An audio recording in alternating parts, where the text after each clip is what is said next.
Hello everybody, the Lawn Gnome is here. Oh, God.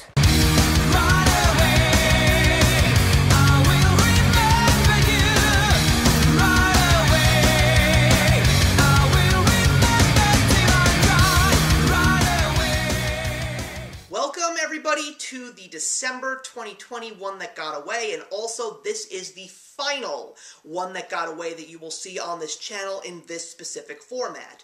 The whole concept of the One That Got Away will not be officially leaving my channel, it will just be presented in a different way moving forward.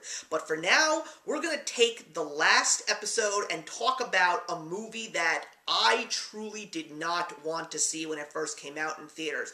I had a great deal of reasons as to why, but then after the movie got a great deal of Oscar nominations and people who I knew were telling me that this is a movie I really need to give a shot, and I officially sat down and watched the Taika Waititi directed film Jojo Rabbit, starring a very well-known cast including Game of Thrones Alfie Allen, Sam Rockwell, comedian extraordinaire Rebel Wilson, Scarlett Johansson, Taika Waititi himself, but the true stars of this film are the three young actors, Roman Griffin Davis, who plays the lead character Jojo Rabbit, Thomasin McKenzie, who plays Elsa, and of course, Jojo's trusted friend Yorkie, who is played by Archie Yates. So, just a little bit of a background.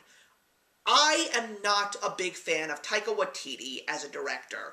When I first saw Thor Ragnarok, which was the first Taika Waititi film that I ever saw, I really did not appreciate what he did with the Thor franchise. I just didn't appreciate all the comedy, and I felt that they took a lot away from Thor as a character. But when I saw that Jojo Rabbit was getting a lot of Oscar buzz, I definitely got a little bit curious, and my sister is someone who was basically telling me, you need to see this movie. So, the story of Jojo Rabbit, of course, is about a young boy in Germany named Jojo who idolizes Hitler and the Nazi Party. As a matter of fact, Hitler happens to be his imaginary friend, played by Taika Waititi himself.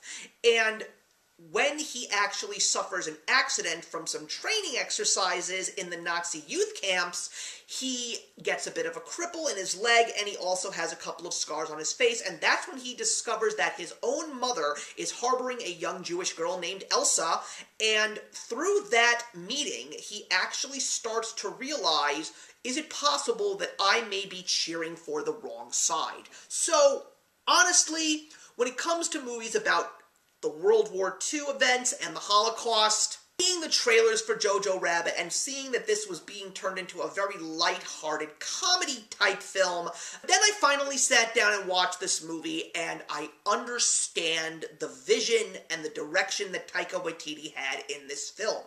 This is supposed to show you the visions of war and the side that you root for through the eyes of a child. Jojo is a 10-year-old boy. He idolizes Hitler and the Nazi Party. He seriously believes that Hitler is some kind of a superhero. Regardless of what he is doing, he believes in the pride of his country and he wants his country to win. But through the accident, even though he tried really hard to train with other young German children to fight for Hitler, one of the things that they realized is maybe he's not necessarily this tough, brutal kid that wants to become a killer. He seems to have a real soft spot because he couldn't even kill a rabbit, which is the reason why Jojo got the nickname of Jojo Rabbit. But it isn't until he actually meets Elsa, who is a young Jewish girl that his own mother is harboring and hiding from the Nazis in their house, that's where he suddenly sees the curtain come down and the rose-colored goggles are coming off of his eyes. He realizes that maybe the Nazi Party is not the best people in the world, that Hitler is really a monster, and the fact that Jewish people are no different from German people. The chemistry between the characters is absolutely wonderful. I loved the relationship that Jojo had with Yorkie. I mean, Yorkie is probably my favorite character in the whole movie because he is just so carefree and just so adorable. And I love how even though Jojo tells him what's been going on in his life ever since his little accident, Yorkie doesn't really seem to care. Like, he even says, I might be dating a Jewish girl, and Yorkie goes, good for you, man! Like, I just thought that that was one of the funniest things ever. Taika Waititi as Adolf Hitler, I gotta admit, was really, really funny. He made me laugh a lot. Definitely the unsung heroes of this movie are Sam Rockwell and Rebel Wilson. They definitely have some of the best lines in the movie. They are absolutely hilarious, and it is also really funny to see how Jojo idolizes them as well. And Tomlinson McKenzie, who plays Elsa, wonderful. She really comes off with a little bit of an innocence, but a fighting spirit all at the same time, and the fact that she is still willing to give Jojo a chance when he starts asking questions, rather than just pointing fingers and dealing with stereotypes. It really is great to see how their relationship blossoms. And yes, Scarlett Johansson is actually really good in this film as well, though I really was surprised that she got a nomination for an Academy Award, because I didn't think it was the best performance in the movie. The only negative that I actually have to say about this film is the fact that there were some turns that this story went in just to give you a harsh reality, and there was one event that happened in this movie that I totally disagreed with. I mean, I understand why they put this in the film, but for me, it just seemed way out of place, because it really went from one kind of an atmosphere to a completely different kind of atmosphere, and for me, it just really didn't fit. But overall, I very much appreciated this movie. I really appreciated the messages that this film sends. I also really think that it is very entertaining, and I gotta admit, I am surprised. I have been proven wrong in regards to my overall assumptions about a movie like Jojo Rabbit.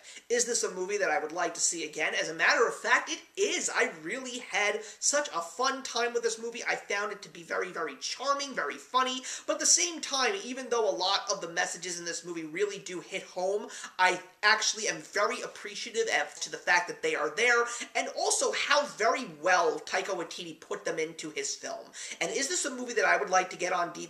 It's a possibility. It's definitely not a guarantee, but I definitely feel that this movie deserves another watch or two, and maybe one day I will have it in my DVD collection. So, I gotta say, I may be one of the last people to have ever seen Jojo Rabbit, but if you haven't seen it yet, give it a shot. I think you might be very surprised. And now I will go into more Taika Waititi films with an open mind. Let's just say that because of the fact that he is directing Thor, Love and Thunder, I have a little bit of better expectations going into that movie. I am going to give Jojo Rabbit an admirable 3.5 stars out of 4. So thank you very much for watching, everybody. Please leave a comment in the box below, and let's discuss Jojo Rabbit. And I will see you in the next one. Hey, thank you so much for stopping by my channel today. If you're new here and want to see more of what my channel has to offer, please click on the link to my last video, or hit that subscribe button to be kept up to date with all of my uploads. Content of all sorts is posted here quite often, so trust me, you do not want to fall behind. I will see you in the comments, and actions speak louder than words.